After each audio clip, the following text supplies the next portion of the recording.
யாரு காரணம் இல்ல. நான் பொதுவான ஒரே ஒரு விஷயம், நாங்க கேட்ட இடத்துக்கு கொடுத்திருக்கலாம்ல.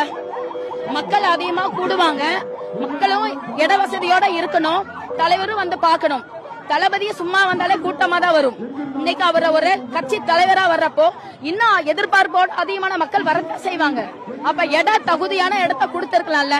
மற்ற கட்சிகள்ல நீங்க எல்லா இடத்துல எவ்வளவு பெரிய இடத்த கொடுக்கறீங்க. அப்ப தமிழக வெற்றி கழகத்துக்கு இடம் கொடுத்திருக்கலாமே, ஏன் கொடுக்க மாட்டேங்கிறீங்க? சென்னை ஹைகோர்ட்லயே எல்லா கட்சிக்குமே ஒரே மாதிரியான அனுமதி தான் கொடுக்கணும்னு சொன்னாங்க. ஆனா ஏன் தமிழக வெற்றி கழகத்துக்கு கூட கொடுக்க மாட்டேங்கிறீங்க? இன்னைக்கு எவ்வளவு ஆம்புலன்ஸ் போகுது. நாளைக்கு நியூஸ்ல என்ன போடுவீங்க?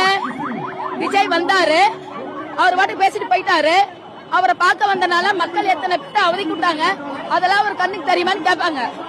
ஆனா இப்ப நான் பேசுறது எல்லாமே எங்க தலைவருக்கு அதுக்கு போகும். அவர் இதுக்கு தக்க பதிலடி கொடுப்பார். எதுக்கு வர்றாங்க, எதுக்கு போயிருந்தல அங்க பேர் கட்டுற வரைக்கும் ஆப்படி வச்சிருந்தாங்க. தலைவர் வந்ததுக்கு எப்படி பேர் கட்ட எப்படி ஆளு சொல்ல வந்துச்சு. எல்லாருமே அத்தனை உள்ள வரானுங்க. ஒரு ஆம்புலன்ஸுக்கு அப்புறம் தான் எல்லாமே பிரச்சனை ஆச்சு. எல்லாமே ஒரு நிச்சயம் உள்ள ஒரு ஆம்புலன்ஸ் உள்ள இல்ல. என்ன பண்றானுங்க ஒருத்தனும்? போலீஸ் இருந்து ஒரு பாதுகாப்பு கொடுக்க முடிஞ்சு எத்தனை குழந்தைங்க உயிர் போயிடுச்சு தெரியுமா? எத்தனை பேர் மயக்க மாட்டாங்க. தண்ணி கூட கொடுக்க முடியல. எதுக்கு அப்படி மீட்டிங் திறந்து எதுக்கு கொடுத்தீங்க முதல்ல?